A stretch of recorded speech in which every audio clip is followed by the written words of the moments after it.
સાહેબ આંબેડકર ત્યારે કહેતા ગયા હતા કે education is the most valuable weapon in our society. એક શિક્ષણ જ એવી વસ્તુ છે કે એમાં તમે બદલાવ લાવી શકો. સમાજને બદલાવવા માટે શિક્ષણ વગર નકામું. તમારામાં ભણતર આવે એટલે તર્ક વિતર આવે, ભણતર આવે એટલે ઘરમાં સમૃદ્ધિ આવે, ભણતર આવે એટલે તમે મેનેજમેન્ટ કરતા જાઓ, ભણતર આવે એટલે કોર્પોરેશન ને કંજુસાઈમાં તમને ફરક લાગવા મળે, ભણતર આવે એટલે તમે ગમે એવી મૂંઝવણ હોય, ગમે એવી પરેશાની હોય એમાંથી તમે નીકળતા જાઓ. ભણતર આવે એટલે ભાઈઓ ભાઈઓમાં એકતા રાખવાનું તમને મન થાય.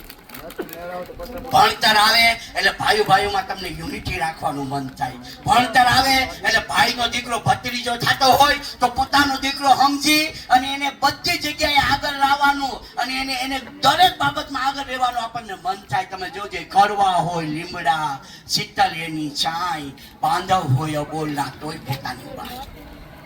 ભાઈઓ ભાઈઓમાં હંપ ન હોય તો એ પરિવાર નખાવે. તમારે દુનિયા જીતવી હોય ને તો તમે ઘરના 10 સભ્યોને જીતી લો ને એટલે તમે દુનિયા જીતી ગયા આપોઆપ. 10 સભ્યોને જીતો એટલે મારે તમને નમ્ર વિનંતી એ કરવાની છે કે આમાં કોઈ પણ પ્રકારનું તમને વેરેન્ટેજ જોવા મળે છે. મીણબત્તી રાખવાની છે, આ ફૂલ રાખવાના, ત્રિસર અને પંચીલ બોલવાનું અને કોઈ યુવાનો કે વડીલો હોય તો એની રીતે બોધ સંસ્કાર કરાવી શકે. અમારી કોઈ જરૂર નથી.